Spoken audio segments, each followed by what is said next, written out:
The One Punch Man workout is not very good for building muscle. It is mostly focused on building endurance and cardio, and it's great at building those things. However, if your goal is to get big, the One Punch Man workout will not get you there. Let's talk about the reasons why. Before we get started, if at any point in time during this video you are enjoying this video or you're finding the information that I'm presenting to be useful, please help me out by liking the video, subscribing to the channel, and if you want to be alerted of when my next video will come out, hit the notification bell.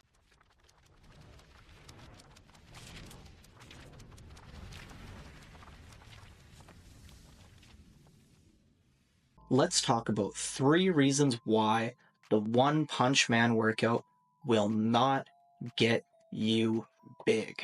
Reason number 1, no progressive overload. The One Punch Man workout lacks a fundamental principle in building muscle. Progressive overload is the principle of being able to lift more reps at the same weight or the same weight at an easier intensity than you've been able to lift it at in the past over time. So what that might look like is maybe right now you can lift a 10-pound dumbbell on dumbbell shoulder press, but 3 months from now, if you can lift 20 pounds, that's progressive overload. Or if you could do 10 pounds for 8 reps, and a month from now, you can do 12 reps, that's progressive overload. If doing 8 reps of a 10-pound dumbbell felt like it was going to absolutely end you and you couldn't do a single another rep, but a month from now you're able to do 8 reps and it feels easier, like you could maybe do 1 or 2 reps more, that's progressive overload. The One Punch Man workout includes 100 push-ups, 100 sit-ups, and 100 bodyweight squats for its strength training portion. Now, if you can't do 100 reps of these movements, let's say maybe you can do 30 push-ups or 30 sit-ups or 30 bodyweight squats, and you build up to being able to do 100 of these movements, that's progressive overload. And by doing that, you will build some muscle. However, once you hit 100 of these movements, the program stops and fails to continue progressing on from this point. You could ignore the program and continue to progress the reps. However, at a certain point, this is going to become inefficient and not very time efficient for getting your workout done in a timely manner. I'm going to touch on this a little bit more in the second section of this video. Regardless, progression of strength, whether it be increased reps or increased weight or less difficulty over time, is a non-negotiable when it comes to building muscle, and the One Punch Man workout fails to achieve setting you up for progression. Reason number 2, the rep ranges included in the One Punch Man workout are not optimal for hypertrophy. 100 reps is a lot of reps. I think these reps could go by relatively quick if you're stopping at 100 reps. However, if you're continuing to progress these reps to 150, 200, 500, 1,000, 10 billion reps, you're simply going to run out of time in the day to get these done. Plus, it's not really optimal for muscular hypertrophy. Understand why it's not efficient, we need to talk about energy systems. There are 3 energy zones that your body works in. So the first zone that your body works in is the ATP creatine zone, and this will require very little oxygen in order to do these tasks. These tasks are typically very short bursts of high intensity activity. Think like lifting a heavy 1 rep max or doing a 10-yard sprint. The second energy zone is the anaerobic energy zone. These activities will take a little bit longer than the activities that are in the ATP creatine zone. And this zone is typically known as the hypertrophy zone because it is the zone where, when you're working in it, it is the most efficient for building muscle. This could be like doing a set of any exercise from 2 to maybe 3 reps all the way up to like 20 reps, or maybe even a little bit more, like 30, 50 reps before you start getting into the aerobic energy zone.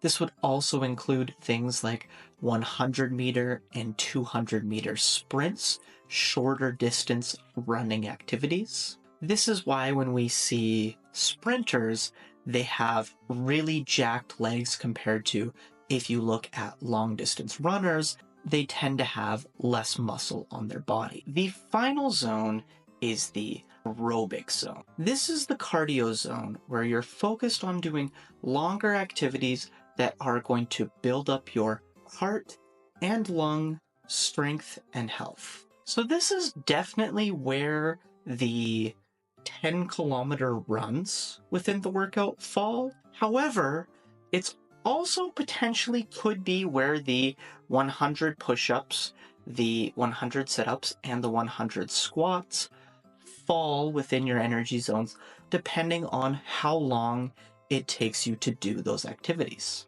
It is still possible to build a little bit of muscle in this zone. However, of the 3 zones, it is the least efficient for muscle building, with the anaerobic zone being the most efficient for muscle building, the ATP creatine system being less efficient than the anaerobic, and the aerobic system being less efficient for building muscle than the ATP creatine. This brings me to my final point. Reason number 3, Punchman workout will not get you big is because the program is simply more cardio focused. Cardio is killing your gains. Holy crap, did I just turn into Jeff Cavalier there? Just kidding. Cardio is absolutely not killing your gains. In fact, I think that some cardio could actually help build up your work capacity and allow you to do more work to build more muscle. However, I think there's a point of diminishing returns.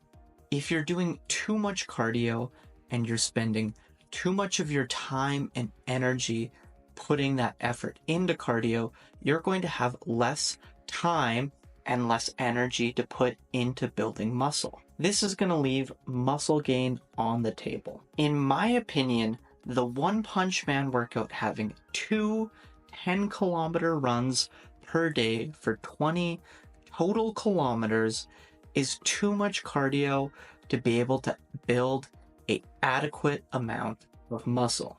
Now that I think of it, was it 2 10-kilometer runs or was it 2 5-kilometer runs? Either way, it's still a lot of cardio. This could be really good for fat loss, or if your goal is to get a strong and healthy heart. However, I just don't think it's efficient for muscle gain. My recommendation instead would be to spend 10 to 20 minutes doing light-paced cardio after your strength training workouts if your focus is more on building muscle and not on fat loss or cardiovascular health. On one of the very first videos I did on this channel, when I decided to commit to making anime fitness content, I reviewed the entire One Punch Man workout from my views on the workout as a whole as a personal trainer. I'm gonna be honest, this video kind of sucked. I'm pretty sure that the audio and the video weren't even in sync. I've come a long way since there in my content creation journey, but if you want to see where I started, check out the video on the top here. Or if that video is just too painful for you to watch because it's such poor quality, check out the video on the bottom here, and that will be a higher quality video as it was my last uploaded video. And finally, if you've made it all the way to the end of this video and you haven't already subscribed to my channel, please take a second to do that right now. And I want you to drop down right now, give me as many push-ups as you can possibly do, and comment that number in the comments below.